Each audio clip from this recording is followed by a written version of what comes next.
Iya, salam wanita-wanita bijak ya. Salam semuanya Salam. ya. Mmm. Bisa Salam bisa Febri. angkat tangan dulu ke kamera. Nah, terus lambaikan satu dengan yang lain. Katakan, "Shalom, luar biasa, apa Shalom, kabar?" shalom, luar Oh, biasa. senang sekali. Ya, saya percaya pertemuan WB ini sebulan sekali, tapi sukacitanya minta ampun ya, ya Ibu ya. Amin. Haleluya, senang sekali ya. Nah, Saudara, sebelum kita akan mulai Saudara, di mana saya diingatkan di minggu-minggu ini, di mana ketika Daud membawa, tabut perjanjian, lalu tabut itu, mulai goyang karena dibawa dengan kereta. Lalu tabut ini mulai mau jatuh, dipegang sama Usa. Usa pegang, Usa mati Saudara. Lalu Daud taruh tabut itu di rumah Obed-Edom.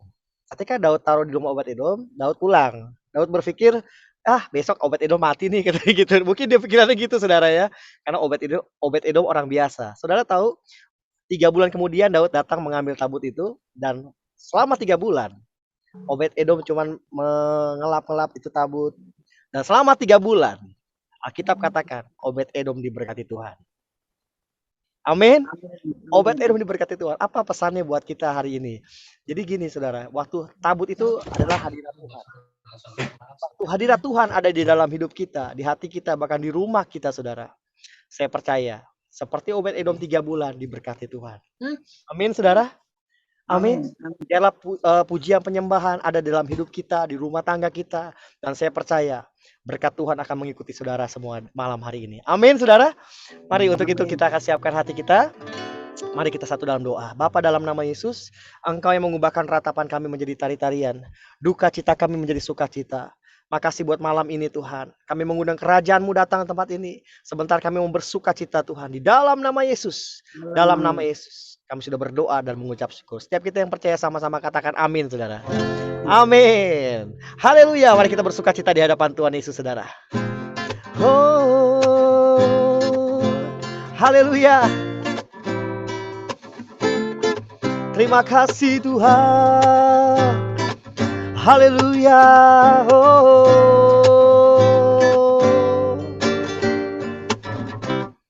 Apa yang tak pernah dilihat mata dan tak pernah didengar telinga. Oh, oh. Dan tak pernah timbul di dalam hati. Semua disediakannya bagi yang mengasihi Dia. Saudara katakan apa yang tak pernah dilihat mata dan tak pernah didengar telinga, oh, dan tak pernah timbul di dalam hati. Semua disediakannya bagi yang mengasihi Dia. Allah sanggup melakukan segala perkara, dulu, sekarang, dan selamanya. Kuasanya tidak berubah. Allah sanggup melakukan segala perkara, dulu, sekarang, dan selamanya. Kuasanya tak berubah. Allah sanggup melakukan segala perkara, dulu, sekarang, dan selamanya. Kuasanya tidak berubah. Allah sanggup melakukan segala perkara, dulu, sekarang, dan selamanya. Kuasanya tak berubah. Saudara sendiri di rumah sama-sama katakan, Allah sanggup melakukan segala perkara, dulu, sekarang, sekarang dan selamanya. Kuasanya tidak berubah. Allah sanggup melakukan segala perkara. Dulu, sekarang, dan selamanya. Kuasanya tak berubah. Dulu, sekarang, dan selamanya. Dulu, sekarang, dan selamanya. Dulu, sekarang, dan selamanya. Kuasanya tak berubah. Katakan Yesus sanggup, saudara, sama-sama katakan Yesus sanggup. Haleluya. Haleluya. Terima kasih Tuhan. Kami percaya Engkau hadir dalam pujian kami malam ini Tuhan Yesus. Terima kasih Tuhan. Kami bersyukur Tuhan kepadamu Tuhan. Terima kasih Tuhan Yesus. Terima kasih Tuhan Yesus. Mari setiap kita datang sama Tuhan Yesus saudara. Kami siapkan hati kami Tuhan untuk memuji-Mu Tuhan. Kami siapkan hati kami untuk menyembah-Mu malam ini Tuhan. Haleluya.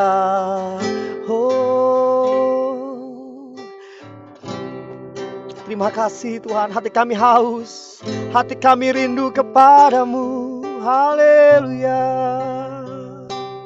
Seperti rusa yang rindukan sungai-Mu Tuhan, begitulah jiwa kami merindukan-Mu ya Tuhan. Haleluya, haleluya Tuhan.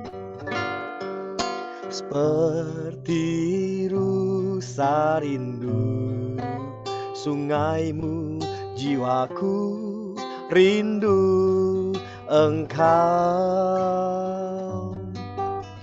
Kaulah Tuhan hasrat hatiku, ku rindu menyembah-Mu seperti rusa.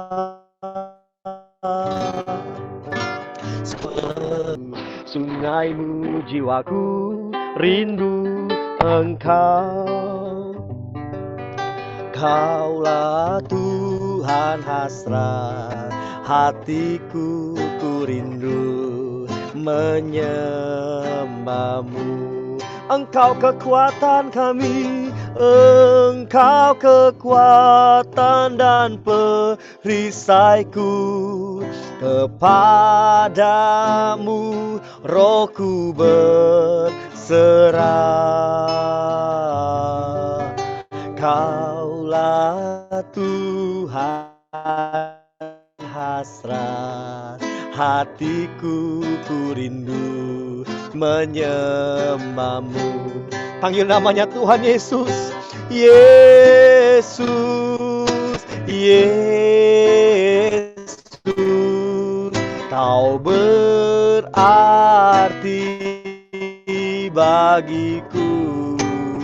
Oh Tuhan Yesus, Yesus, Kau segalanya bagiku. Engkau kekuatan kami, Engkau kekuatan dan perisaiku. Kepadamu rohku berserah. Kaulah Tuhan hasrat hatiku, ku rindu menyembah-Mu. Panggil namanya Yesus, Yesus, Yesus, Kau berarti bagiku. Oh Tuhan Yesus, Yesus, Kau segalanya bagiku. Tuhan Yesus, Yesus, Yesus, Kau berarti bagiku. Oh Tuhan Yesus, Yesus, Kau segalanya bagiku. Mari setiap kita datang sama Tuhan Yesus, saudara. Haleluya, haleluya. Terima kasih Tuhan. Kau berarti Tuhan buat kami. Kau berarti buat kami Tuhan Yesus. Haleluya.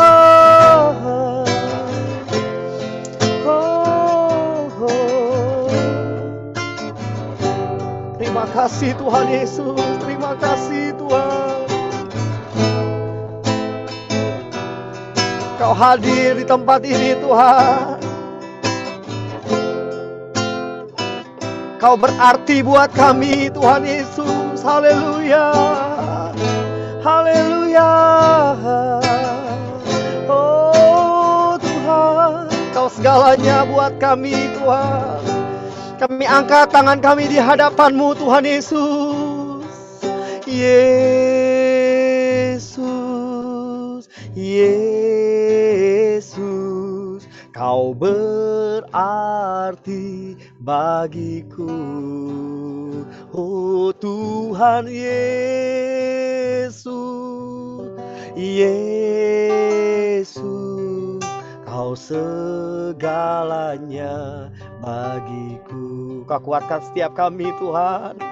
Yesus, Yesus, Kau berarti bagiku. Tuhan Yesus, Yesus, Kau segalanya bagiku. Bless the Lord, oh my soul, oh my soul. Worship His holy name. Sing like never before. Oh my soul, I worship Your holy name. Kami angkat tangan kami di hadapan-Mu Tuhan. Bless the Lord, bless the Lord, oh my soul, oh my soul. Worship His holy name. Sing like never before. Oh my soul, I worship Your holy name. Biar segala pujian hanya buat-Mu malam ini Tuhan Yesus. Bless the Lord, oh my soul, oh my soul. Worship His holy name. Sing like never before. Oh my soul, I worship Your holy name. Bless the Lord, bless the Lord, oh my soul, oh my soul. Worship His holy name. Sing like never before. Oh my soul, I worship Your holy name. Mari setiap kita datang sama Tuhan Yesus, saudara. Bless the Lord. Haleluya, haleluya. Oh Tuhan, terima kasih Bapa, terima kasih Tuhan.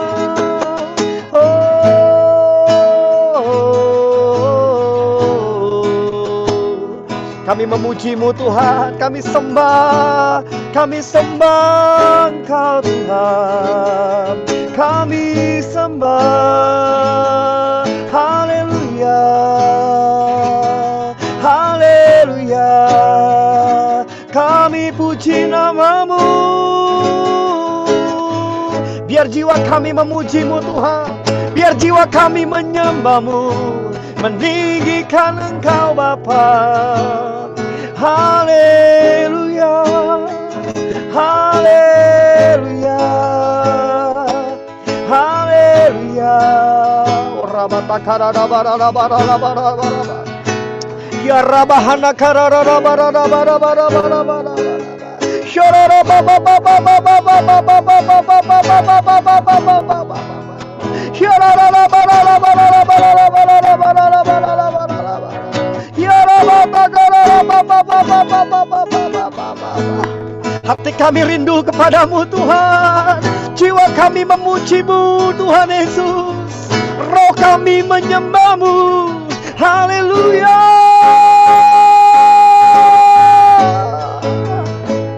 Haleluya Tuhan. Oh Tuhan, hadirat-Mu di tempat ini. Hadirat-Mu memulihkan kami. Hanya Engkau Tuhan, harapan kami. Engkau kekuatan kami. Engkau kota benteng kami Tuhan. Engkau perlindungan kami Tuhan. Kami percaya bersama-Mu. Kami tidak akan goyah Tuhan. Biar jiwa kami memuji-Mu. Biar jiwa kami menyembah-Mu. Roh kami menyembah-Mu Tuhan. Haleluya. Haleluya. Haleluya. Bless the Lord. Bless the Lord, oh my soul. Oh my soul. Worship His holy name.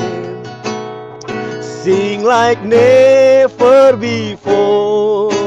Oh my soul, I worship your holy name. I worship you. I worship your holy name. I worship you.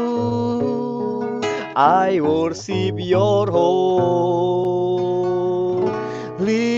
name. Berikan tepuk tangan saudara buat Tuhan Yesus yang dahsyat saudara. Katakan haleluya. Haleluya. Terpujilah namamu Tuhan malam ini. Terima kasih Tuhan kalau kami boleh ada kesempatan memuji menyembah-Mu Tuhan.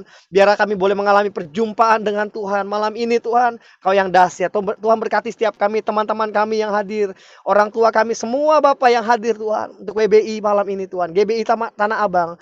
Tuhan memberkati setiap kami. Dalam nama Yesus kami berdoa dan mengucap syukur. Katakan sama-sama amin saudara. Puji Tuhan. Sebelum kita masuk firman Tuhan, saudara-saudara yang kasih Tuhan, saya berikan waktu saudara ya untuk kita sama-sama bersaksi ya.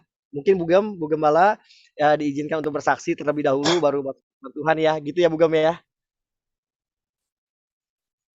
Salam Bu Gem. Shalom. Ya, Oke, kita saya buka ruang juga kesaksian bingung mau dulu. bersaksinya bagaimana ya. Jadi maksudnya dibuka ruang kesaksian, baru nanti satu lagu untuk mengantar firman. Puji nama Tuhan, tepuk tangan saudara buat Tuhan kita yang luar biasa. Haleluya. Haleluya. Wah nih kalau saya lihat dari wajah-wajah saudara, wajah-wajah yang penuh dengan kesaksian. Amin. Haleluya. Amin. Silakan saudara yang mau bersaksi boleh buka mic-nya. Ya dari mungkin Bu Gem bisa temenin saya Bu Gem. Ya. Oke, siapa ya? Mari ibu-ibu yang cantik, ada yang mau bersaksi untuk kebaikan Tuhan selama kita terus hari lepas hari dalam penyertaan Tuhan, kebaikan Tuhan yang sudah kami terima. Apakah ada yang ingin disaksikan? Oh, ternyata semua dalam keadaan tenang damai. Oke, kalau nggak ada saya aja dah, saya yang bersaksi. Amin, silakan Bu Ini Gem, sih, silakan. Oke, jadi begini, ini ceritanya saya diundang sama guru sekolah anak saya untuk kita maksudnya meeting Zoom melalui Zoom anak-anak ini, orang tua murid, tapi juga berikut anak-anak kita. Jadi ada yang dibahas dari semua materi yang akan dilakukan dalam pelajaran sekolah. Nah, selalu itu di dalam meeting itu ada yang maksudnya awal dan akhirnya dari doa pembuka, nanti ada doa penutup. Sempat sih saya nggak diinfokan oleh gurunya dan memang sedikit agak kaget juga karena bagi saya itu di sekolah anak saya ini dia multi agama. Jadi di situ ada yang Islam, ada yang Kristen, ada yang Buddha, ada yang Katolik, Nah, kecuali Hindu. Hindu mungkin belum ada, tapi memang ada juga pelajarannya. Jadi ketika waktu saya dikasih tugas, "Ibu, nanti ini ya, bantu doa tutup." Oke, baik. Tapi saya mikir kalau saya doanya itu kan ya memang secara Kristen ya memang kan kita selalu mengakhirinya dalam nama Tuhan Yesus atau haleluya, terima kasih dalam nama Yesus, amin gitu. Saya coba untuk yang sedikit lebih netral untuk ke posisi tengah di mana saya berpikir nggak usah deh, nggak pakai yang namanya dalam nama Yesus, saya pikir gitu. Saya mau coba untuk yang tengah-tengah posisi kalimatnya ya, selesai doa saya katakan amin gitu. Tapi nggak bisa, secara mungkin udah terekam di semua benak, di pikiran, di hati, dan setiap pengucapan doa itu selalu saya akhiri kan dengan dalam nama Yesus. Ya saya lakukan aja. Selesai saya doakan dengan saya akhiri dalam nama haleluya dalam nama Yesus. Terima kasih Tuhan Yesus. Amin. Sudah dong, saya berpikir gak ada yang berceloteh bagaimana ya karena itu forum orang tua ya mungkin fine-fine aja. Ternyata begitu lanjutnya lagi untuk meeting panggilan lagi, saya juga bingung. Jangan sampai ada yang disebut, maksudnya ada yang disinggung-singgung dari yang pertemuan kemarin itu, saya pikir gitu. Tapi nggak taunya saya lagi yang diminta doa. Saya juga kaget dan bingung. Nah loh, ini kenapa jadi saya lagi ya Tuhan? Emang nggak ada giliran orang tua lainnya yang bisa doain atau mungkin ya maksudnya bagi kayak gitu tugas-tugasnya ke yang murid-murid orang tua murid lainnya gitu. Kok saya lagi ya? Tapi ya saya nggak pikir panjang, saya cuman mungkin gini, inilah kalau memang perkenanan yang Tuhan sudah nyatakan ya udah lakukan aja tugasnya. Dan saya ikutin aja sesuai dengan tugas yang diminta. Saya juga doakan selesai.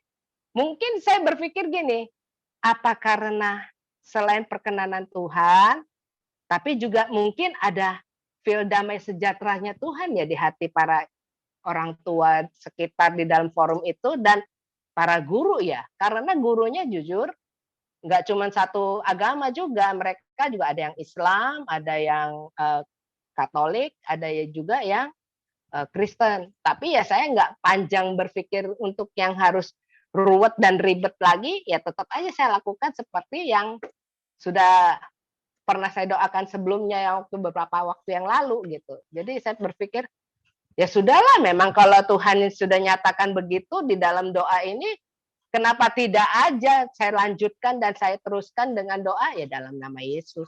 Haleluya, puji Tuhan.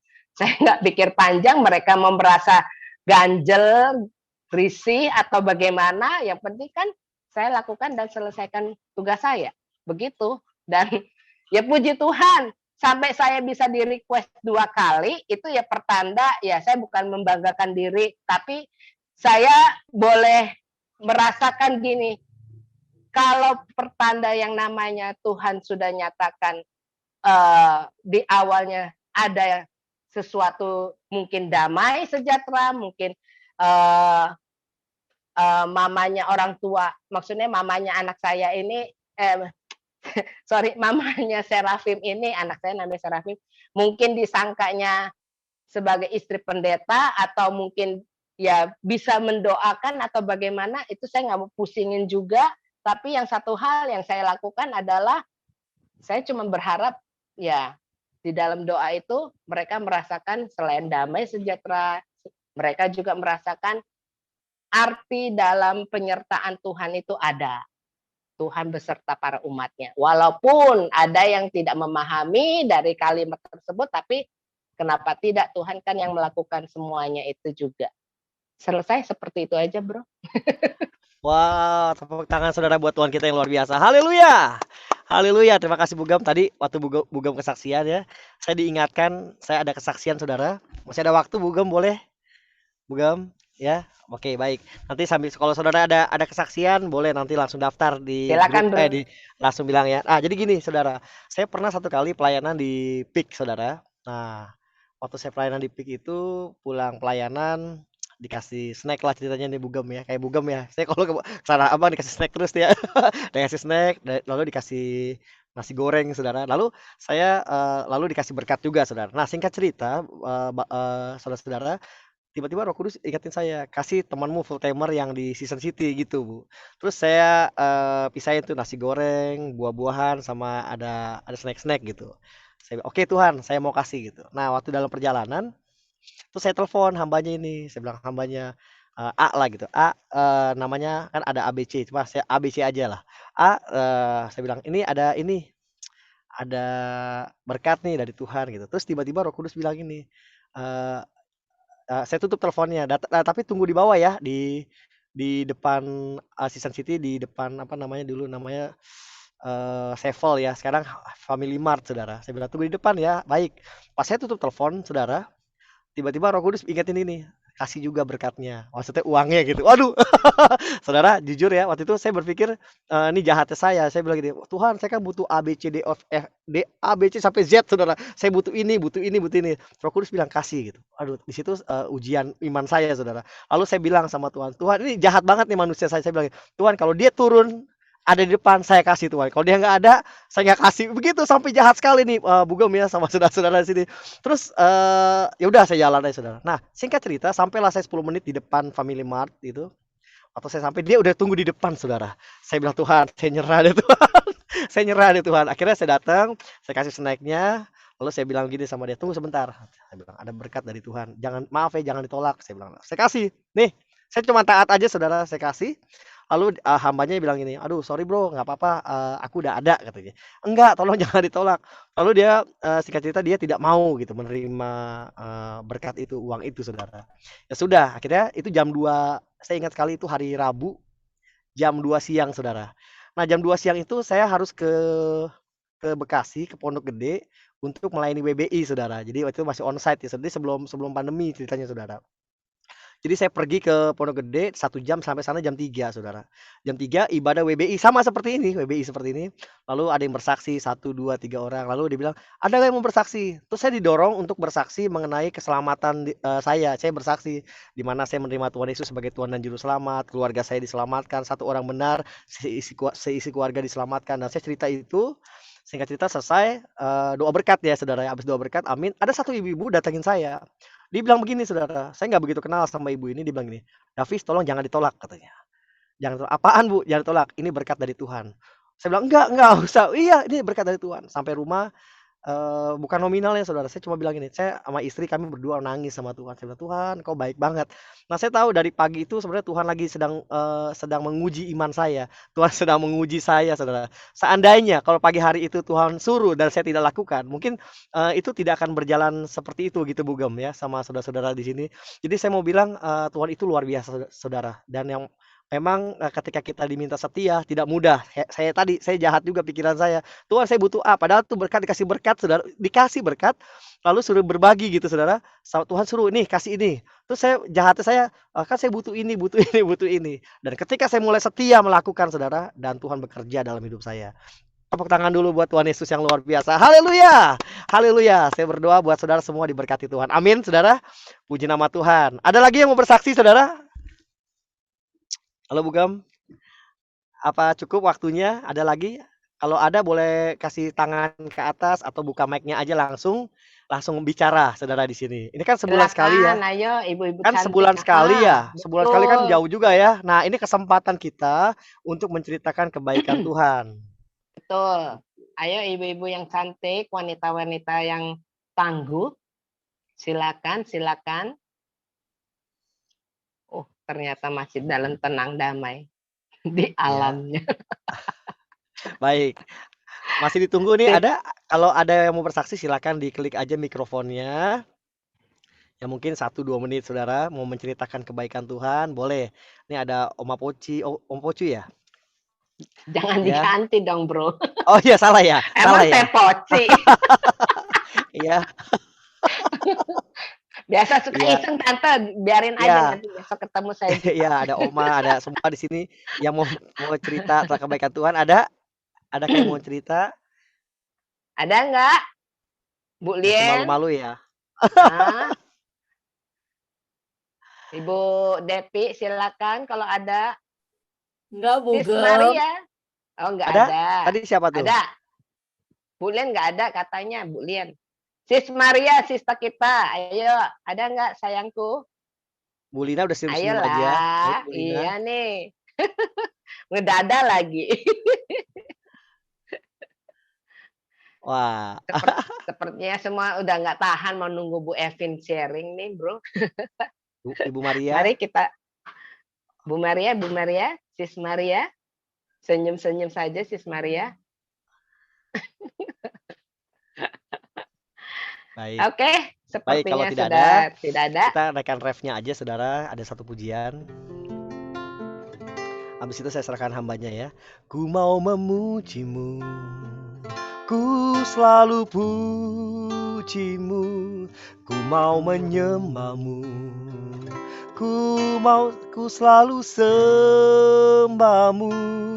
Kau yang layak terima semua pujian, kemuliaan hanya bagi Tuhan. Ini pujian kami Tuhan Yesus. Ini doa kami malam ini Tuhan. Ku mau memujimu, ku selalu pujimu, ku mau menyembahmu, ku selalu sembahmu.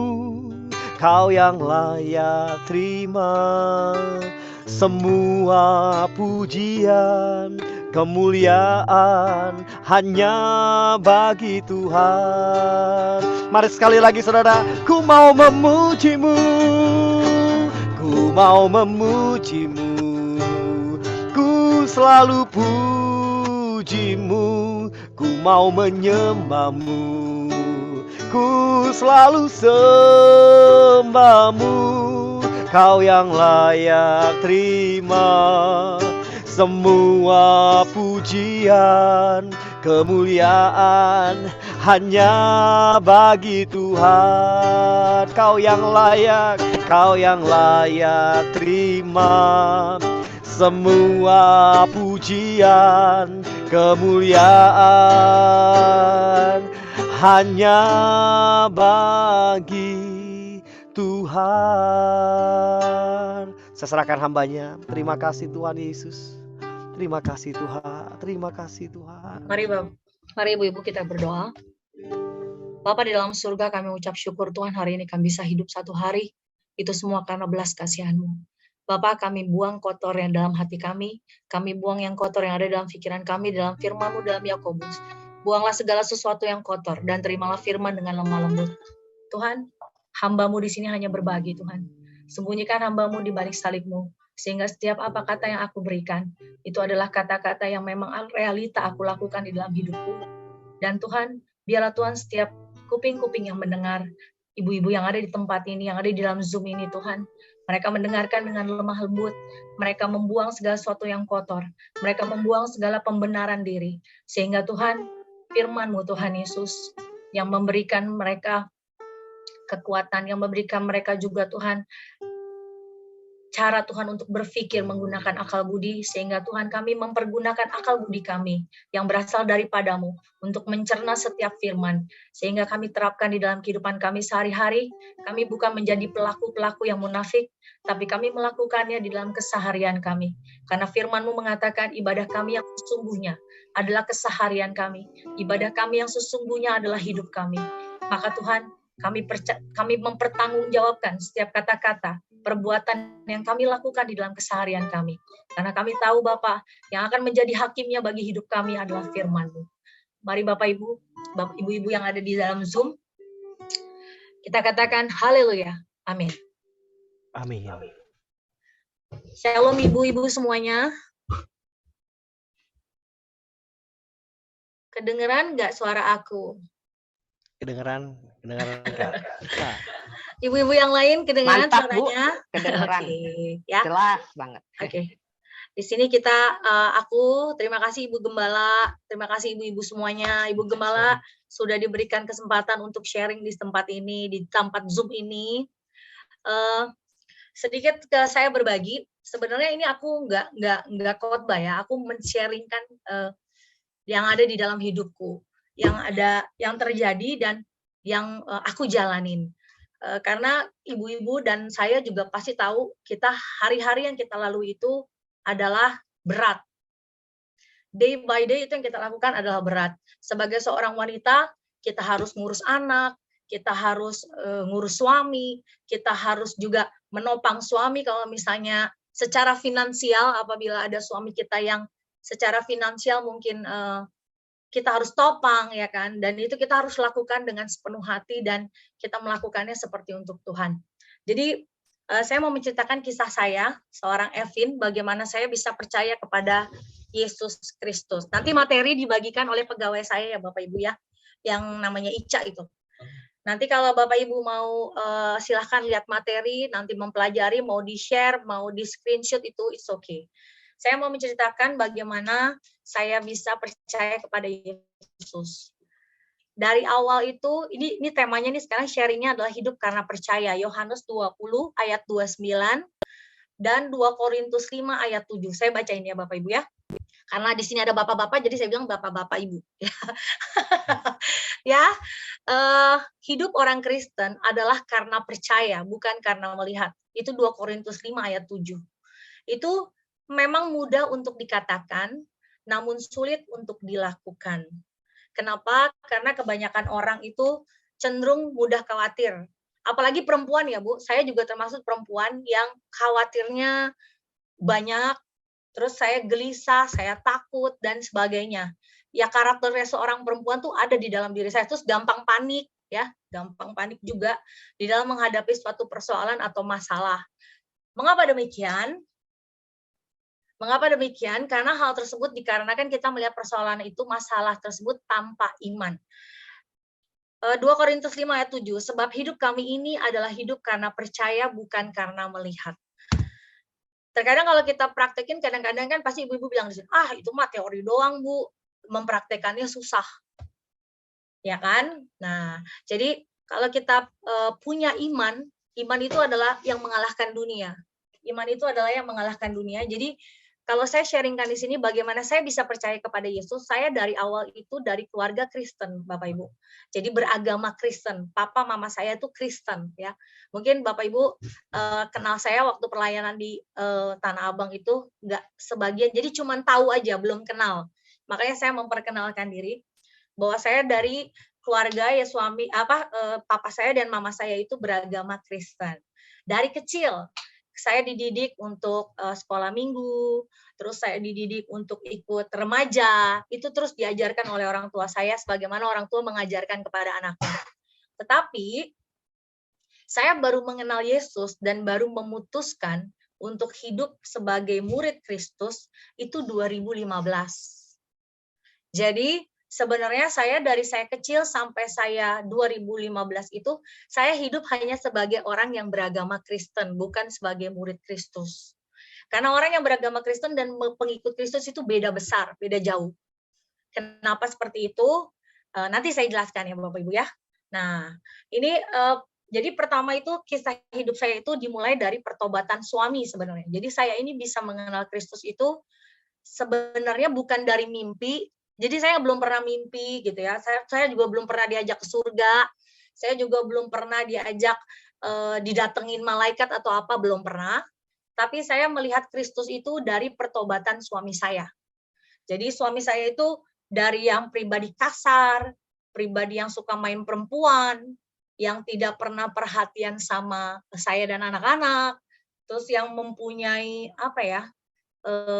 ambisi yang kuat secara dunia. Jadi saya itu termasuk istri yang intinya adalah rumah tangga kami itu berjalan cuman seperti formalitas. Dari 1 tahun kami menikah sampai 5 tahun itu seperti neraka sebenarnya. Jadi kalau ibu-ibu atau bapak-bapak yang mau mendatangkan neraka cepat, itu lihat dari rumah tangga, ya. Jadi kita bisa merasakan surga, feel heaven itu dari rumah tangga. Jadi kalau misalnya saya merasakan itu, pertobatan itu dari suami saya. Jadi saya melihat karakter dia yang tadi saya bilang kasar, terus udah gitu main perempuan, ya main perempuannya parah ya Bapak Ibu ya. Jadi main perempuannya itu seperti edik, kecanduan gitu. Seperti kecanduan. Jadi rumah tangga kami itu sebenarnya itu tadi aku bilang, seperti aku sedikit sharing kemarin di Tanah Abang, itu hampir bercerai ya. Bahkan saya sudah mengeluarkan surat pengadilan pertama, panggilan pertama ya ke suami saya karena saya nggak kuat gitu ngadepinnya. Tapi karena saya lihat respon suami saya begitu dia melihat surat panggilan pertama dari pengadilan itu, dia tidak mau bercerai. Akhirnya saya merasa, loh kok dia nggak mau bercerai gitu ya. Saya bertanya sendiri, padahal kan sebenarnya di dalam rumah tangga kami itu udah nggak ada apa-apa, udah nggak ada rasa, istilahnya udah hambar gitu. Makanya coba ibu-ibu kita introspeksi ke diri, kita merenung, kita pergunakan akal budi kita merasakan bahwa apakah yang saya jalankan ini sehari-hari hanya formalitas, atau untuk dilihat orang supaya baik-baik saja, atau memang saya percaya kepada Kristus, karena beda. Percaya kepada Kristus sama dikamuflase seperti di luar itu kelihatan tampak baik, itu kita mengandalkan kekuatan kita sendiri. Dan itu yang terjadi di dalam rumah tangga kami kemarin. Jadi 1-5 tahun itu rumah tangga kami itu di dalamnya itu sudah berantakan seperti benang kusut, tapi di luar itu seperti keluarga yang bahagia. Kenapa? Karena saya datang dari keluarga yang belum pernah bercerai.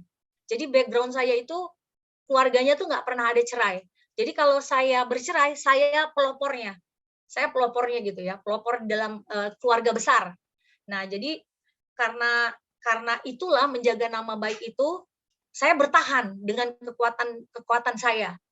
Saya bertahan dengan kekuatan saya bertahan dengan segala apa yang ada pada saya, dan ujung-ujungnya saya nggak kuat.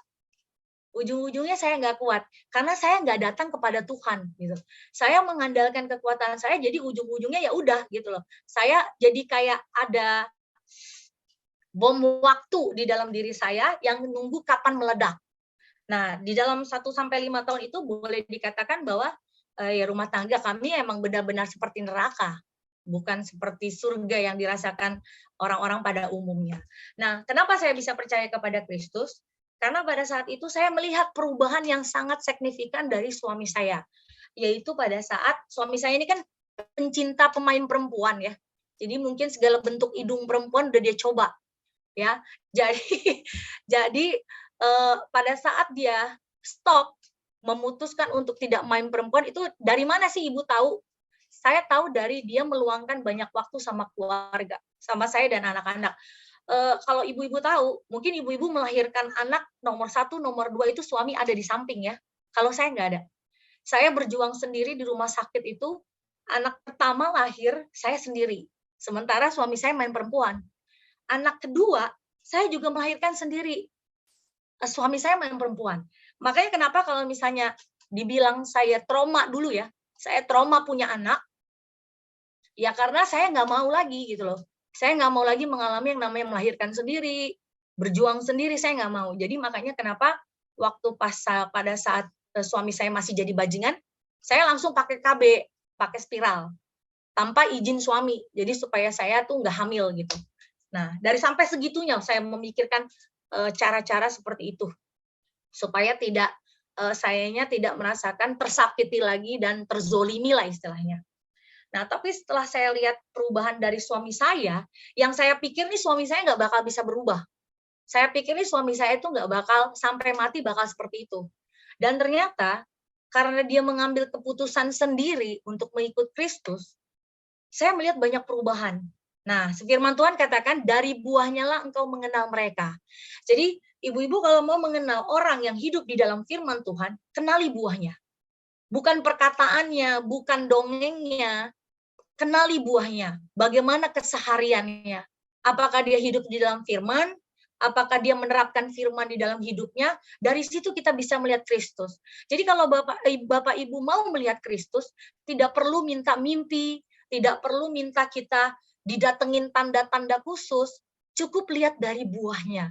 buah orang tersebut, atau dari kitanya berbuah. Seperti itu. Nah, jadi setelah saya melihat suami saya, buah dari suami saya melihat dia lebih sabar, saya melihat dia dia dilihat dijahatin orang, ketika orang-orang jahat sama dia tetap mengasihi. Terus udah gitu, ketika saya jahat juga sama dia, saya kasar ya. Saya kan pembalas dendaman saya pada saat saya sakit hati, saya kasar.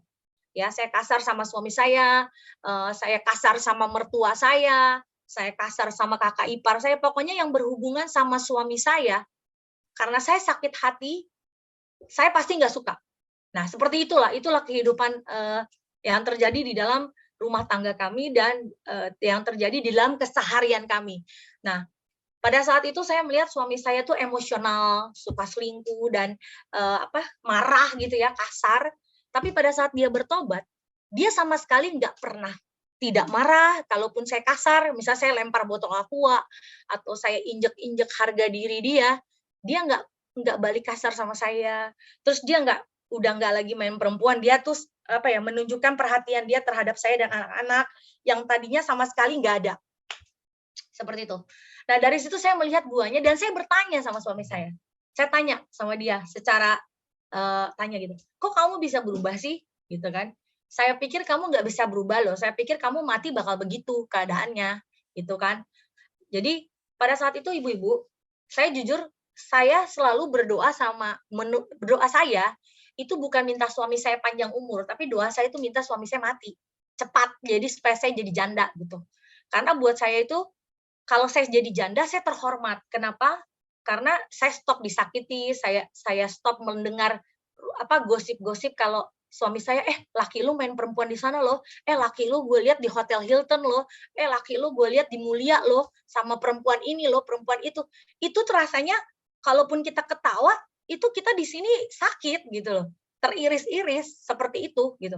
Nah makanya kenapa saya selalu berdoa sama Tuhan, Tuhan tolong dong ambil gitu, tolong dong cepet dia mati aja gitu kan, diberikan penyakit apa kayak kanker kayak tumor kayak gitu kan. Nah ternyata nggak mati-mati kan. Nah nggak mati-mati dan saya lihat loh pada saat prosesnya itu saya melihat dia banyak berubah. Terus saya sampai takjubnya itu kenapa? Karena dia ini pemain perempuan. Jadi kalau misalnya ibu-ibu dengar, misalnya mungkin dulu suami ibu pernah selingkuh 1 kali gitu ya. Terus ibu tuh udah sakitnya luar biasa gitu. Kalau saya enggak loh, Bu. Saya berkali-kali. Saya berkali-kali dan dalam 1 bulan itu mungkin saya tahu berapa banyak cewek. Mungkin kalau ditelusuri, kalau misalnya semua perempuan itu hamil dan dijadiin anak suami saya itu ada 300 orang. 300-an loh. Karena dia suka main perempuan ya. Nah, seperti itu. Jadi pada saat itu saya tanya sama suami saya, kenapa sih kamu bisa ikut Kristus? Kenapa sih kamu bisa berubah? Terus dia kasih jawaban sama saya memilih untuk ikut Kristus. Karena ikut Kristus itu keputusannya 100% di tangan kita. Nah, itu membuat saya jadi berpikir. Membuat saya berpikir, oh ternyata ikut Kristus itu 100% di tangan saya ya. Bukannya karena doa seseorang atau karena apa gitu, tapi karena di tangan saya 100% untuk ikut Kristus. Nah, dari situ saya bilang sama suami saya tanya, kalau saya mau ikut Kristus gimana caranya? Saya bilang gitu. Ya kamu ambil keputusan, kamu lembutkan hati, kamu buang yang kotor yang ada di dalam hati dan pikiran kamu, ya ambil keputusannya. Kalau kamu ikut Kristus. Nah, coba kita buka Yakobus 1 ayat 21. Yuk ibu-ibu yuk kita buka yuk. Biar kita belajar, kita saling sharing ya Bu, karena di sini tidak membedakan posisi saya dan ibu-ibu ya. Di sini tidak ada spesialnya diri saya. Kita sama-sama belajar. Yakobus 1 ayat 26. Yakobus 1 ayat 21. Tunggu bentar ya, Bu. Saya juga lagi buka ini. Yakobus 1 ayat 21. Sebab itu, dibaca pelan-pelan ya, Bu. Sebab itu, dan kita renungkan dengan akal budi kita. Sebab itu, buanglah segala sesuatu yang kotor dan kejahatan yang begitu banyak itu. Dan terimalah dengan lemah lembut firman yang tertanam dalam hatimu, yang berkuasa menyelamatkan jiwa. Jadi yang menyelamatkan jiwa kita itu adalah pada saat respon kita mengambil keputusan untuk membuang yang kotor yang ada di dalam hati pikiran kita, dan kita menerima dengan lemah lembut. Jadi ikut Kristus itu modalnya cuma 2. Yang modal awal, jadi kalau ibarat pengusaha nih, kan ibu-ibu di sini banyak pengusaha nih. Modal awal ikut Kristus itu cuma 2. 1, membuang yang kotor, yang kedua melembutkan hati. Karena pada saat kita mempunyai 2 modal ini, kita bisa jadi pengikut Kristus. 2 modal ini. Sama seperti kayak usaha. Kalau usaha kita butuh modal, misalnya kalau mau bikin apa, kita butuh modal pakaian misalnya, bahan, sama tukang jahit. Nah, itu modalnya. Nah, sama, ikut Yesus itu butuh 2 ini. Buang yang kotor dan melembutkan hati. Karena kita kalau nggak melembutkan hati, setiap firman yang kita dengarkan, kita pasti punya pembelaan diri. Coba deh Ibu renungkan. Pada saat misalnya contoh, pada saat misalnya di rumah nih suami kita kasar, suami kita suka main perempuan, tiba-tiba ada firman nih, ya kita dengar. Ampunilah sesamamu manusia seperti engkau yang diampuni oleh Bapa di surga. Apabila kamu tidak mengampuni, maka kamu tidak akan diampuni. Terus kita akan bilang apa? Oh, nggak bisa, Bu. Saya nggak bisa ngampunin suami saya. Apa yang dia lakukan itu sudah sangat luar biasa bersalah. Saya disakiti. Ada pembelaan diri. Karena kita tidak membuang yang kotor yang ada di dalam hati dan pikiran kita. Dan kita tidak menerima dengan lemah lembut. Makanya kalau kita dengan lemah lembut, kita akan tahu, oh iya ya, saya salah. Saya salah ya sama suami saya nggak mengampuni. Walaupun dia kasar, walaupun dia misalnya ketahuan main perempuan misalnya. Saya harusnya mengampuni. Karena kalau kita pikir ya Bu, sebenarnya kenapa suami kita main perempuan? Kalau kita tanya nih sebenarnya ya. Kalau kita tanya, misalnya kita mau jujur-jujuran secara perempuan nih. Kenapa ya suami saya main perempuan? Oh, mungkin ada karakter saya yang memang dia tidak bisa dapatkan, akhirnya didapatkan dari perempuan lain. Ini tidak saya membenarkan diri untuk setiap laki-laki main perempuan ya, tapi kita introspeksi diri sebagai seorang istri yang mempunyai laki-laki yang suka main perempuan. Apa nih ya kesalahan saya? Jadi jangan kita menuding, wah suami saya kurang ajar nih, oh suami saya bajingan nih. Enggak juga. Kenapa? Karena saya tahu, kenapa suami saya main perempuan? Karena saya kasar. Saya kasar, terus udah gitu saya orangnya independen, saya mandiri. Jadi seolah-olah suami saya itu tidak saya butuhkan gitu loh. Karena saya cari uang bisa. Saya hidup mengurus anak-anak saya bisa tanpa bantuan orang lain. Pokoknya saya serba bisa lah. Nah, karena terlalu mandiri, saya jadi tidak memerlukan suami. Nah, makanya mungkin di luaran sana ada perempuan yang bisa manja-manja, ada perempuan yang bisa yang dia tidak dapatkan dari kita, istrinya, maka dia mendapatkan dari wanita lain. Seperti itu. Jadi, kalau ada terjadi perselingkuhan ibu-ibu, jangan langsung minta bercerai. Kita harus renungkan dulu, apa ya apa peran saya? Karena rumah tangga itu tidak lagi menjadi 2, tapi 1. Apa peran saya? Sampai suami saya seperti itu. Jadi kalau misalnya dibilang, Bu, suami saya ini nggak tobat-tobat loh. Suami saya ini bebal. Intinya adalah ibu-ibu, pada saat ibu-ibu berbuah, pada saat ibu-ibu melakukan firman di dalam hidupmu, keseharianmu, karena firman Tuhan katakan, ibadahmu yang sejati adalah mempersembahkan hidupmu. Jadi, ibadah kita itu, ibu-ibu, boleh ikut Zoom, oke. 1 bulan sekali kita ikut Zoom, boleh. Tapi pada saat 1 bulan sekali kita ikut Zoom, tapi sehari-hari kita marah-marah, sehari-harinya kita kasar, sehari-harinya kita mata duitan, sehari-harinya kita gosipin orang sana-sini. Nah, itu sama tidak menerapkan firman, kita tidak berbuah. Makanya kalau misalnya ada ibu sampai sekarang, misalnya suaminya masih belum ikut Yesus, ibu harus berbuah, jangan tunjuk suami. Suami saya, Bu, dia masih belum tobat. Dia dulu dong, jangan saya dulu.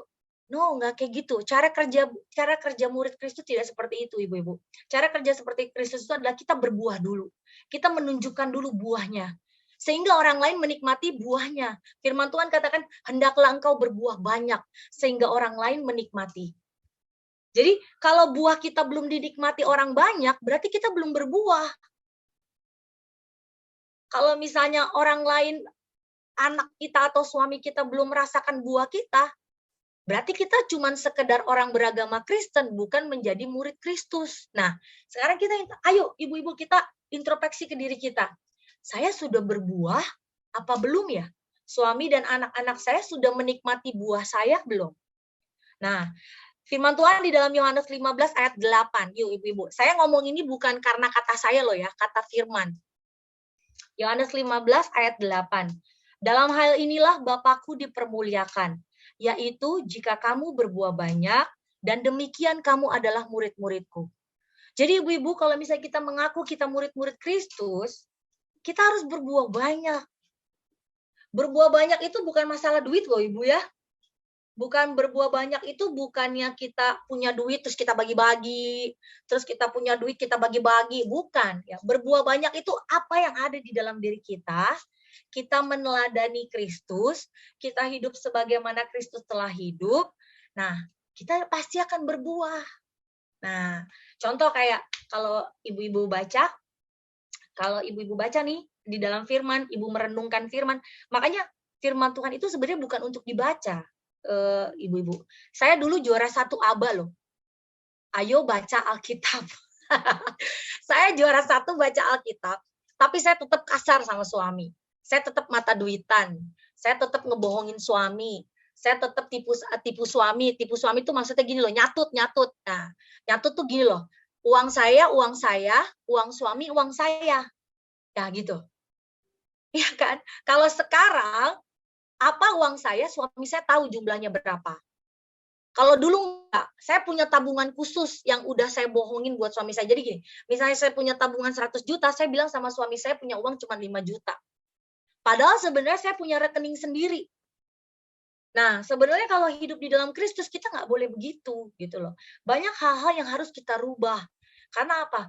Ini firman Tuhan katakan, di dalam kalau misalnya kita mau mengaku kita murid-murid Kristus, maka kita harus berbuah banyak. Nah, berbuah banyaknya contohnya seperti apa? Contoh kayak, saya bicara mengenai suami saya dulu ya Bu, karena saya melihat suami saya kan. Jadi pertobatan saya ini, saya tidak malu mengakui kemanapun saya diundang, saya akan bilang kepada siapapun, saya bertobat, saya melihat Kristus itu ada di dalam diri suami saya. Jadi bukan dalam mimpi, bukannya saya diajak ke surga, tiba-tiba saya mimpi, tiba-tiba gedebuk, ada malaikat datang, enggak. Jadi saya bertobat ini, saya menjadi pengikut Kristus karena perubahan suami saya. Saya melihat dia berbuah banyak, saya melihat dia berubahnya luar biasa, sampai saya penasaran. Kok bisa ya dia bisa begitu gitu? Karena gini, ibu-ibu yang tahu suaminya sampai bau-bau kentutnya kan istrinya, bener nggak? Ya kan? Nggak mungkin tetangga yang tahu bau kentut suami kita, ya kan? Jadi yang tahu suami kita sampai A to Z itu adalah istrinya. Begitu juga dengan suami. Istrinya dia tahu A to Z itu adalah suaminya. Jadi kalau misalnya makanya saya selalu agak heran gitu kenapa perubahan suami saya itu sangat drastis.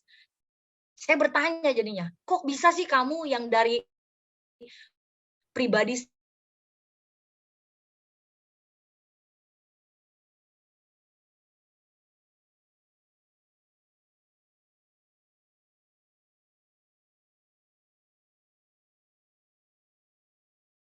orangnya kelakuannya kayak jenderalnya iblis, bisa sampai dia itu ya ibu-ibu, kalau aku mau sharingkan adalah pada saat suami saya diundang ke berbagai macam gereja, diundang, ke berbagai macam sinode diundang, kami tidak hidup di dalam persembahan kasih. Jadi kalau misalnya persembahan kasih itu dikasih nih sama suami saya nih, itu akan dikembalikan lagi sama suami saya. Jadi tidak diterima sama suami saya, dikembalikan lagi sama suami saya, dia terima tapi dikembalikan lagi ke suami saya, dan itu saya melihat. Karena gini, banyak orang yang putus asa, ya, banyak orang yang putus asa itu pasti larinya ke rohani. Dia udah mentok larinya ke Tuhan. Nah, saya dulu berpikir suami saya ini pribadi yang mentok, pribadi yang udah kayaknya ya udahlah gitu ya. Terus akhirnya dia memilih untuk ikut Tuhan. Jadi saya dulu berpikiran suzon ya, berpikiran negatif sama suami saya bahwa oh dia ikut Tuhan itu Karena dia udah mentok hidupnya. Udah mentok tuh dalam artian dia udah bingung mau kemana. Karena dunia udah dia lakukan, dosa udah segitu banyak dia lakukan. Akhirnya dia mentok, dia cari Tuhan. Karena kebanyakan kita seperti itu juga. Kalau mentok kita baru cari Tuhan. Tapi kalau belum mentok, enggak. Kita masih mengandalkan kekuatan kita sebagai manusia. Nah, pada saat itu saya tanya sama suami saya, bagaimana sih caranya kamu bisa berbalik 180 derajat dari seorang yang seperti itu menjadi seorang yang seperti sekarang. Terus dia bilang apa? Satu hal yang saya tahu, ya dia bilang apa? Dia bilang gini, ikut Kristus itu bukan karena keadaan. Ikut Kristus itu bukan karena situasi. Jadi saya langsung merenungkan itu. Oh, ikut Kristus itu bukan karena keadaan. Ikut Kristus itu bukan karena situasi, tapi karena pilihan. Jadi pada saat kita memilih untuk menjadi pengikut Kristus, mungkin kita beragama Kristen itu warisan ya Bapak Ibu ya. Saya kan warisan dapat dari mama papa saya. Mereka berdua Kristen. Akhirnya diwariskan mau nggak mau anaknya Kristen, ya kan? Nggak mungkin kan anaknya beda agama kan nggak mungkin karena emak bapaknya kan sama. Nah, jadi karena saya dapat warisan Kristen, saya merasa dulu pengertian saya udah selamat. Karena saya udah jadi Kristen. Oh, ternyata salah. Ya, ternyata salah. Karena firman Tuhan katakan, Yesus jalan kebenaran dan hidup. Yohanes 3 ayat 16. Yohanes 14 ayat 6. Yohanes 3 ayat 16 adalah berkata, karena begitu besar kasih Allah akan dunia ini, maka dia menganugerahkan anak yang tunggal untuk kita supaya kita tidak binasa. Jadi Bapak Ibu, kalau kita renungkan, berarti kita pilihan nih. Jadi kenapa dikasih free will sama Tuhan? Berarti kita punya kehendak bebas mau memilih untuk ikut Yesus apa mau tetap menjadi orang beragama Kristen. Karena itu beda jauh Bapak Ibu ya. Beda jauh sekali. Karena orang yang beragama Kristen seperti saya dulu. Hari Minggu ke gereja. Seninnya buat dosa. Selasa buat dosa, Rabu buat dosa, Kamis buat dosa, Jumat buat dosa, Sabtu buat dosa, Minggu ke gereja. Minta pengampunan, ya kan? Seperti itu, diulang-ulang terus. Nah, itu yang saya tahu. Kehidupan kekristenan, agama Kristen itu yang seperti itu, yang saya tahu. Tapi setelah saya belajar, 2015 sampai detik ini saya belajar, kekristenan itu sebenarnya tidak seperti itu. Kekristenan itu adalah, firman Tuhan katakan, apabila engkau berhenti berbuat dosa, apabila engkau menderita badani, maka engkau akan berhenti berbuat dosa. Yuk, kita baca ya, Bu. Sebentar, saya buka dulu ayatnya. Ini di dalam 1 Petrus 4 ayat 1. Yuk kita baca yuk. 1 Petrus 4 ayat 1. Direnungkan ya ibu-ibu ya. Setiap kata direnungkan pelan-pelan. Jadi karena Kristus telah menderita penderitaan badani, kamu pun harus juga mempersenjatai dirimu dengan pikiran yang demikian. Karena barang siapa yang telah menderita penderitaan badani, ia telah berhenti berbuat dosa. Nah, coba kita renungkan, telah berhenti berbuat dosa. Berarti pertanyaannya, manusia bisa nggak berbuat dosa? Bisa. Bisa. Kita bisa loh Bapak Ibu untuk berhenti berbuat dosa. Jadi nggak ada tuh kata, manusia itu tidak sempurna. Oh enggak. Firman Tuhan katakan, sempurnalah kamu karena Bapa di sorga adalah sempurna. Kuduslah kamu karena Bapa di sorga adalah kudus. Jadi kalau misalnya ditanya, berarti Bu, kita harus sempurna dan kudus dong? Iya harus. Karena itu standarnya pengikut Kristus. Standarnya pengikut Kristus adalah harus sempurna dan kudus. Yang kita baca lagi ya Bu ya, supaya Ibu tahu, oh ternyata ini benar nih, bukan kata Bu Evin nih, kata Alkitab. 1 Yohanes 3 ayat 8. Barang siapa yang tetap berbuat dosa, berasal dari iblis. Ini bukan aku yang ngomong, jangan marah loh ya. Nanti aku dijutekin nih. Jangan marah sama aku ya ibu-ibu. Ini yang ngomong Alkitab loh. Barang siapa yang tetap berbuat dosa, berasal dari iblis. Sebab iblis berbuat dosa dari semulanya. Untuk inilah anak Allah menyatakan dirinya, yaitu supaya ia membinasakan perbuatan-perbuatan iblis itu. Yang 9, setiap orang yang lahir dari Allah tidak berbuat dosa lagi. Nah, yuk, coba kita dengan hati yang lembut, buang yang kotor, dari hati dan pikiran kita tanya, saya ini masih berbuat dosa nggak ya sampai detik ini? Saya ini pengikutnya siapa? Karena di sini dikatakan setiap orang yang lahir dari Allah tidak berbuat dosa lagi. Bukan aku yang ngomong ya, Bu. Ini yang ngomong Alkitab loh, ya. Tidak berbuat dosa lagi. Jadi di sini nggak ada boleh berbuat dosa kalau suaminya nyebelin. Boleh berbuat dosa kalau uangnya nggak ada. Boleh berbuat dosa kalau lagi bokeh. Nggak ada ya, Bu ya. Boleh berbuat dosa kalau usahanya lagi rugi. Nggak ada. Ya, semuanya tidak ada. Berhenti berbuat dosa. Oke, sekarang kita lanjut lagi. Nah, terus udah gitu, kita mulai lagi hidup karena percaya, ya. Sampai saat ini juga saya masih belajar kok, ibu-ibu. Jadi jangan ibu pikir, gile, Ibu Evin hebat banget ya. Enggak, Bu. Saya juga masih belajar. Terkadang kalau saya nih, contoh nih saya sharing aja kehidupan saya sehari-hari. Saya kalau lagi nge-live nih, kan saya nge-live ya. Saya ada toko online shop, saya nge-live. Saya kan ini berhadapan dengan berbagai macam karakter. Apalagi urusannya saya emak-emak semua. Emak-emak dari berbagai macam suku, budaya, latar belakang pendidikan, ya, agama, itu saya hadapi semua di online shop, ya. Nah, bagaimana saya caranya menghadapi? Kadang ada perasaan kesel, ada. Perasaan bete ada, ya manusiawi lah. Kalau nggak ada perasaan bete dan kesel, pasti nggak mungkin. Tapi saya mengatasinya. Saya fokusnya kepada Kristus. Jadi pada saat kita, firman Tuhan katakan di dalam Tesalonika, hendaklah engkau melakukan segala sesuatu seperti untuk Tuhan, bukan untuk manusia. Maka kita nggak akan ada kecewa. Kalau mau cerita nih Bu, usaha saya dari pandemi itu udah 2 tahun ya. Pandemi udah ada 2 tahun. Saya punya cafe resto, saya punya rental mobil, ya, yang tadinya lancar banget ya. Tapi karena pandemi, orang nggak bisa kemana-mana, stay home, ya kan? Jadi akhirnya usaha saya itu menurun drastis. Nah, kalau dilihat pasti saya akan bersungut-sungut gitu. Bersungut-sungut tuh maksudnya gimana?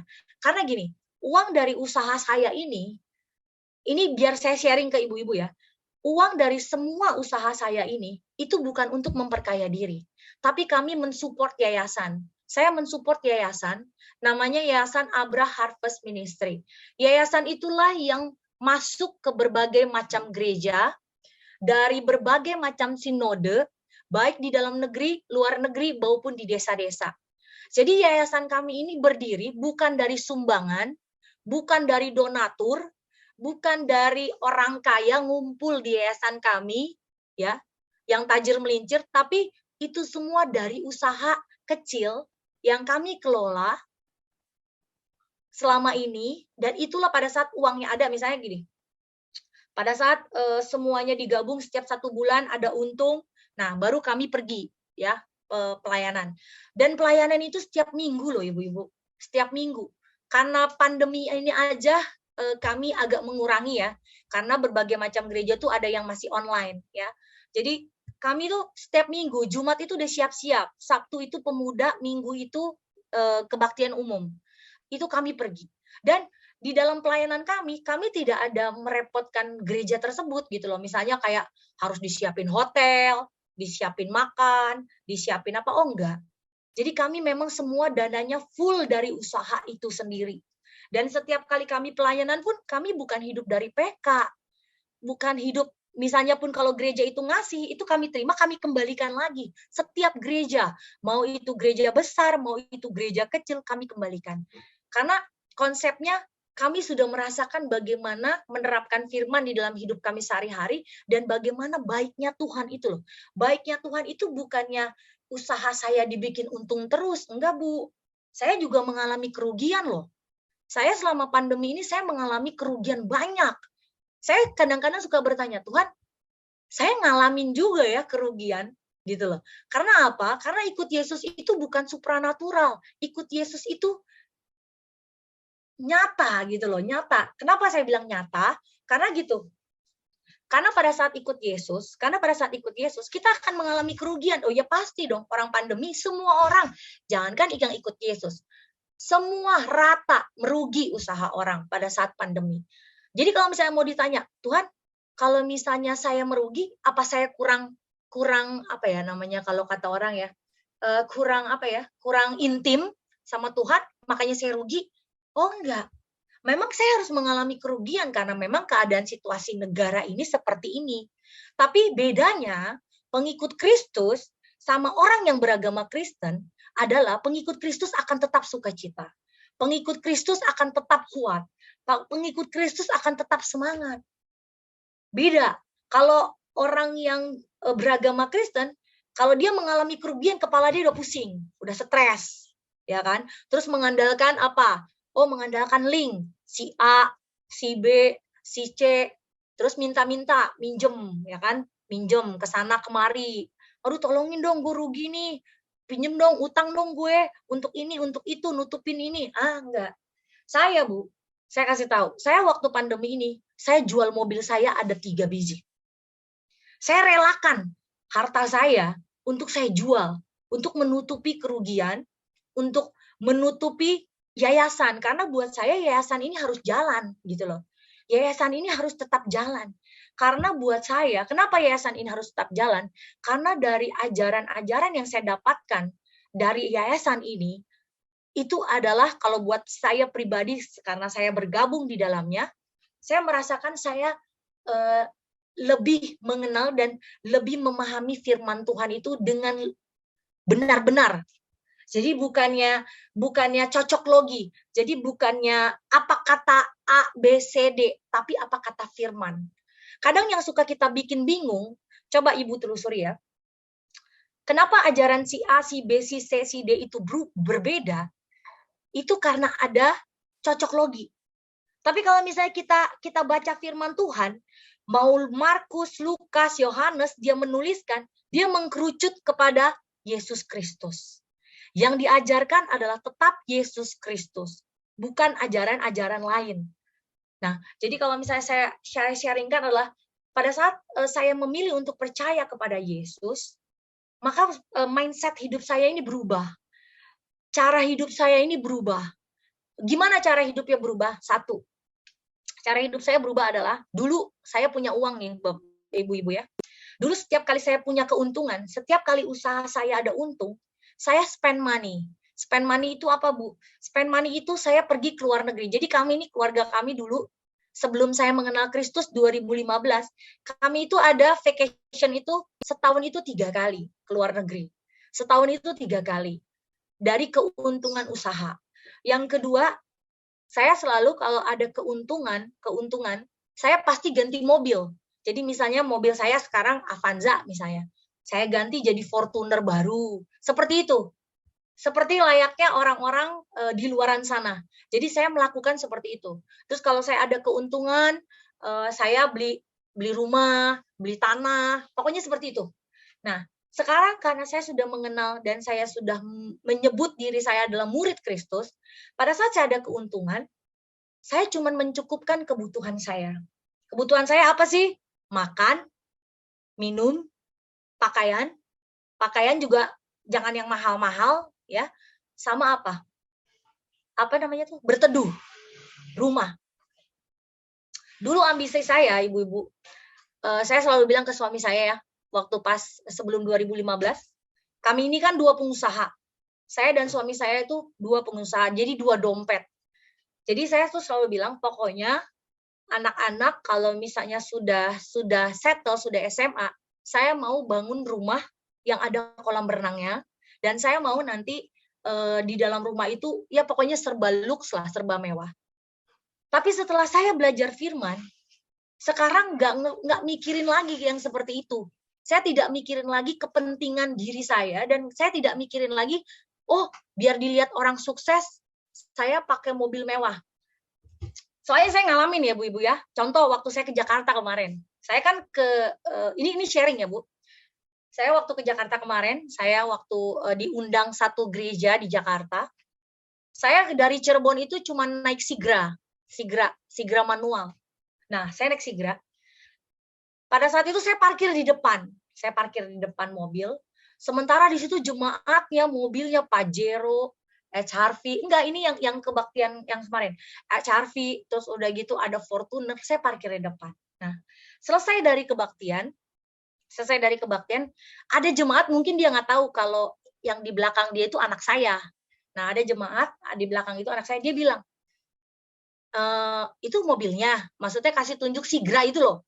Oh itu mobilnya, karena kan parkir di depan. Otomatis kan kalau turun dari tangga kan saya langsung masuk ke mobil kan. Karena mobilnya parkir di depan tangga. Oh itu mobilnya gitu kan. Ngomongnya gitu, anak saya cerita. Mah, tadi ada ibu-ibu ngomongin katanya itu mobilnya. Gitu kan.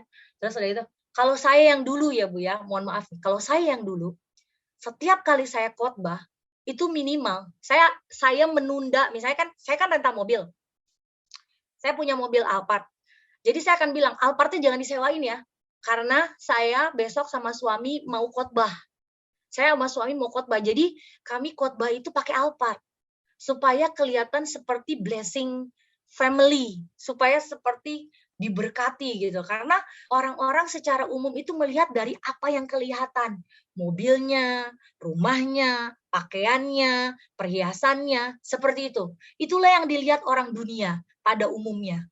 Nah sekarang setelah saya belajar firman, pada saat saya belajar firman, saya udah nggak mikirin itu lagi. Kalau dulu Bu, saya ke Jakarta nggak mau naik Sigra.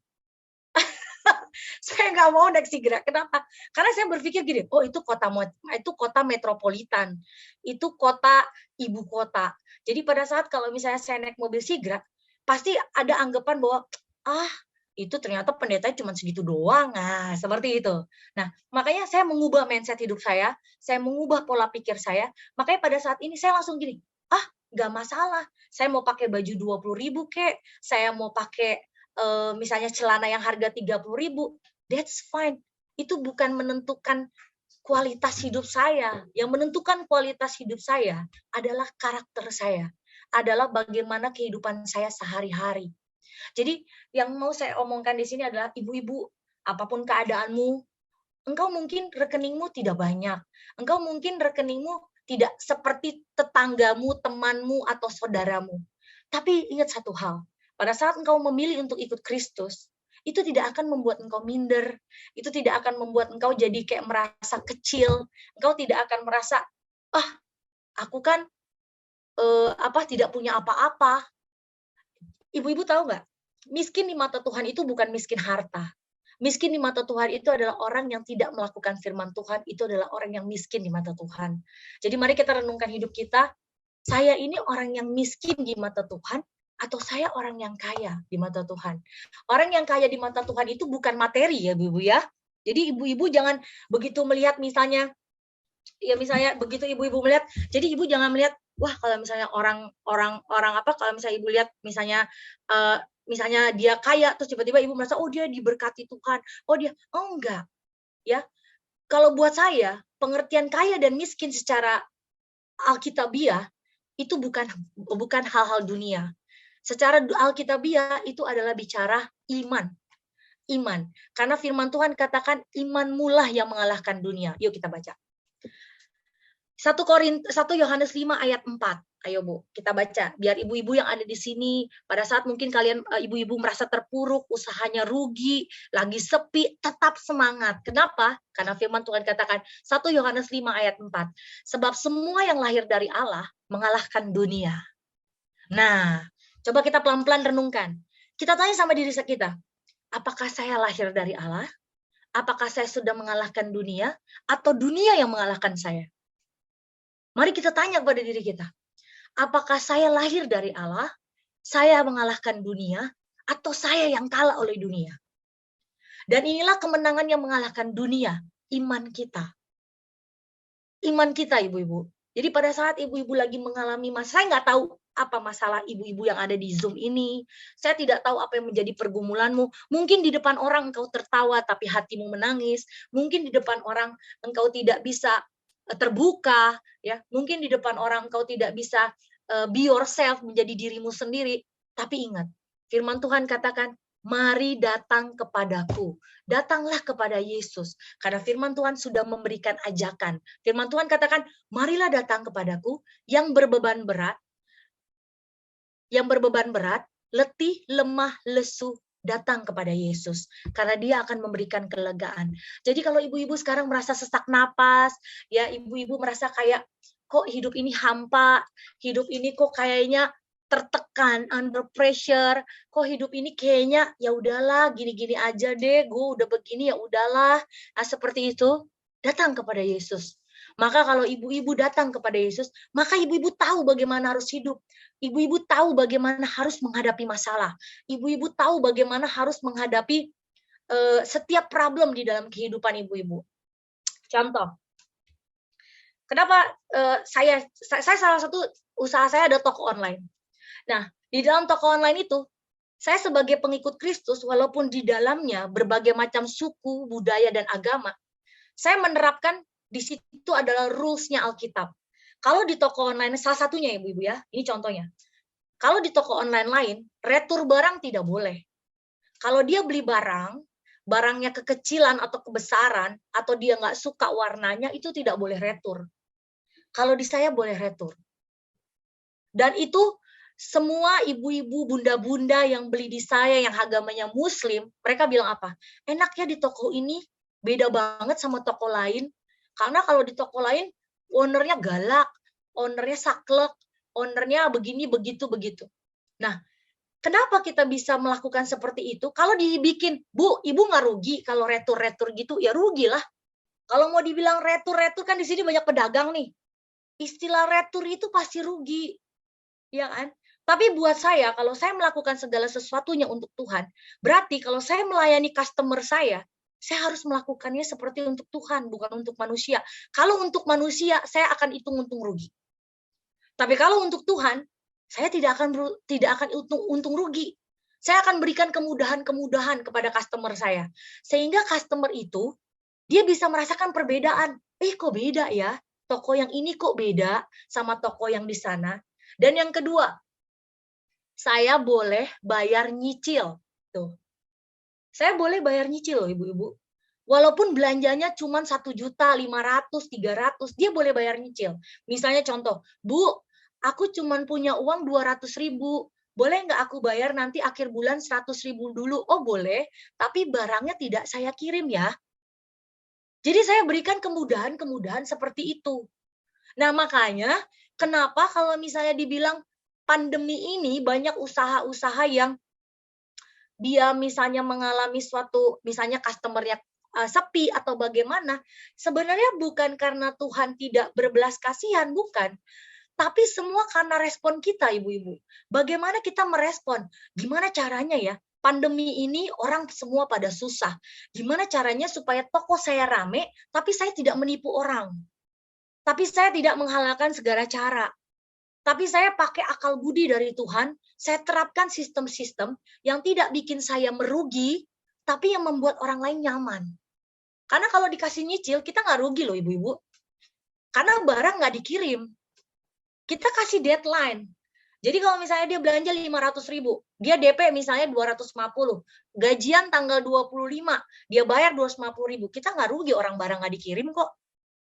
Tapi perputaran kita memang sedikit tertunda. Tapi untungnya adalah barangnya kan kebeli. Nah, seperti itu. Jadi saya menerapkan sistem apa yang ada di dalam Alkitabiah, yaitu apa? Kasih. Jadi kita mengasihi, kita memberikan buah kita kepada orang lain, dan orang lain bisa menikmati. Sampai banyak yang WA saya sampai bilang, Bu, Ibu kok bisa ya berbeda seperti itu? Itu saya sampai sendiri, oh iya ya, dan saya menikmati. Saya tidak merasa terpaksa untuk menerapkan sistem itu. Nah, itu sedikit sharing sebagai, apalagi tadi saya dengar ada pengusaha laundry, pengusaha catering ya. Jadi kita boleh menggunakan akal budi kita bagaimana caranya untuk lebih ramai lagi, tapi dengan tidak cara menipu atau menghalalkan segala cara, tapi dengan memberikan fasilitas-fasilitas yang orang lain nggak bisa berikan. Nah, itulah yang akan mereka rasakan, kok beda ya, kok ini ya. Dan kita akan diberikan hikmat loh ibu-ibu, kita nggak akan kena tipu.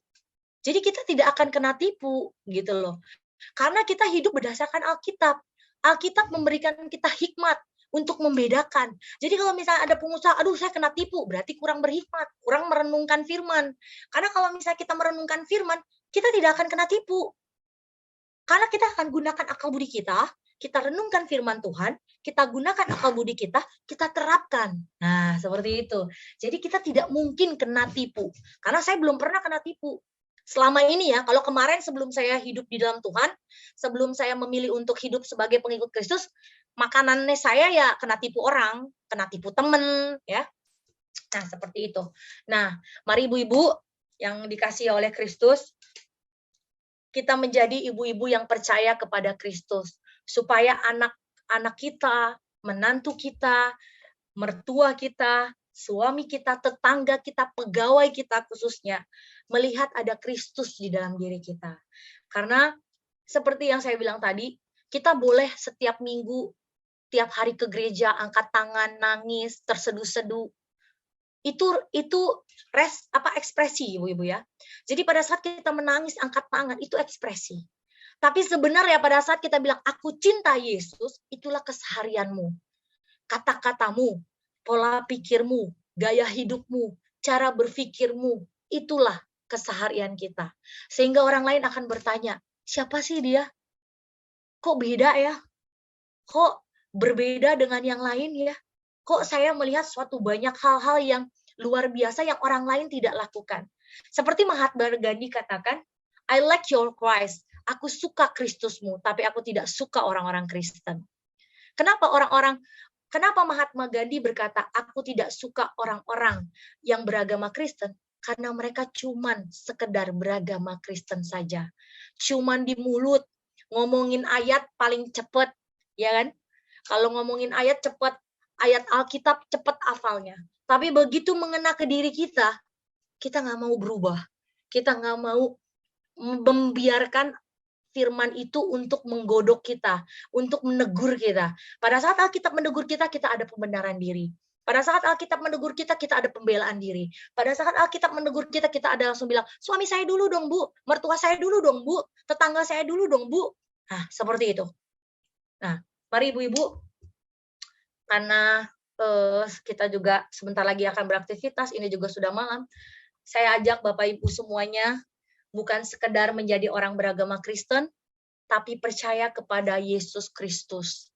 Karena ibadah kita yang sejati adalah mempersembahkan hidup kita, keseharian kita, perkataan kita, perbuatan kita, sehingga orang lain melihat kita berbuah banyak dan mereka menikmati. Ingat ya Bapak Ibu, bukan berbuah banyak doang, titik. Mereka menikmati buah kita. Roh Kudus menyertai. Shalom. Haleluya, kita beri kemuliaan buat Tuhan. Terima kasih Bu Evin. Sama-sama. Haleluya. Sungguh menguatkan, memberi kita satu suplemen rohani dalam kehidupan kita.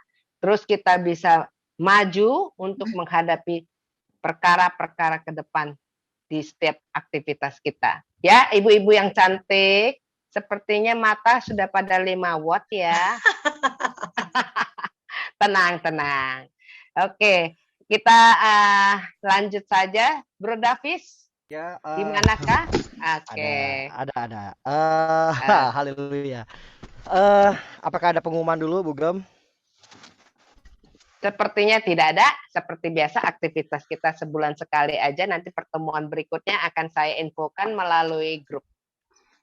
Silakan, Bro. Baik, oke, kita akan tutup ibadah kita. Apakah ada yang doa syafaat, Bu Gem, di sini? Ya, silakan Bu Lina. Bu Lina, Ayo kita nanti lanjut habis ke gimana, Bro? Ayo, silakan, Bro. habis Bu Lina baru nanti saya doa satu pujian, refnya baru doa berkat gitu ya. Bu Evin, mohon nanti bantuannya untuk doa berkatnya ya, Bu. Siap, Oke. Bu. Sip, terima kasih. Haleluya. Mari kita satukan hati dalam doa syafaat. Bapa kami ada dalam surga, terima kasih Bapak buat malam yang luar biasa ini Tuhan. Terima kasih Tuhan Yesus, kami sudah mendengar firman-Mu ya Tuhan yang luar biasa ya Bapa, untuk menjadikan kami ya Tuhan wanita-wanita yang hebat Tuhan, wanita-wanita yang tangguh di dalam Engkau ya Tuhan. Biarlah kami semua Tuhan mau menghidupi firman-Mu ya Tuhan. Biarlah kami mau membuang yang kotor-kotor ya Tuhan, dan kami mau Tuhan mengisi dengan firman-Mu ya Bapa. Kami mau hidup di dalam firman-Mu ya Bapa. Terima kasih Bapa, terima kasih Yesus, Kau memberkati hamba-Mu ya Tuhan. Pastor Evin Tuhan, Kau berkati lebih lagi Tuhan pelayanannya ya Tuhan. Untuk menjadi berkat Tuhan bagi banyak orang Bapa. Kau berkati keluarga besarnya ya Tuhan, suami dan anak-anaknya ya Bapa. Terima kasih Bapa yang baik, terima kasih buat malam yang luar biasa ini Tuhan. Tuhan Yesus, kami mau berdoa ya Tuhan, Kau memberkati Bapak Gembala kami ya Tuhan. Gembala Tanah Abang ya Tuhan, Pak Hizki Amin Tarjo Bapa, dan berserta dengan Ibu dan kedua anaknya ya Bapa. Kau berkati kesehatannya, Kau berkati hikmat marifatnya ya Bapa. Kau berkati pengembalaannya di kota kami Tanah Abang ya Tuhan. Biarlah Tanah Abang Gembala Atakaralaba anak-anaknya Tuhan menjadi anak-anak yang takut akan Engkau ya Bapa. Terima kasih Bapa, terima kasih Yesus. Sebelum kami berpisah Bapa, kami rindu menerima berkat yang daripadamu ya Bapa. Kami memuji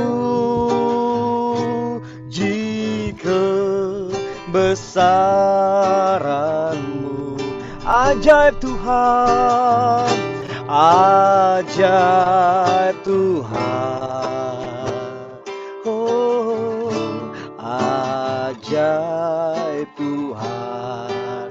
Kami memuji-Mu, kami memuji kebesaran-Mu, ajaib-ajaib Tuhan, ajaib Tuhan,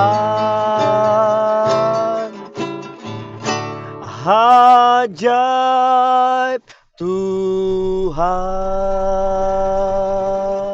Saya serahkan hambanya untuk doa berkat. Mari ibu-ibu, kita ambil sikap untuk melembutkan hati, kita buang segala sesuatu yang kotor, dan kita terima doa berkat. Terima kasih Bapa, terima kasih Yesus Kristus, terima kasih Roh Kudus. Kami para wanita bagi Kristus mau hidup percaya kepada Kristus. Kami lembutkan hati kami ambil keputusan karena kami tahu bahwa ikut Yesus 100% keputusannya di tangan kami. Kami lembutkan hati kami buang segala sesuatu yang kotor dan menerima firman Allah yang kudus sepanjang hidup kami sampai akhir hidup kami. Kasih Allah Bapa di dalam Yesus Kristus dan persekutuan dengan Roh Kudus menyertai kita semua sampai selama-lamanya. Haleluya. Amin.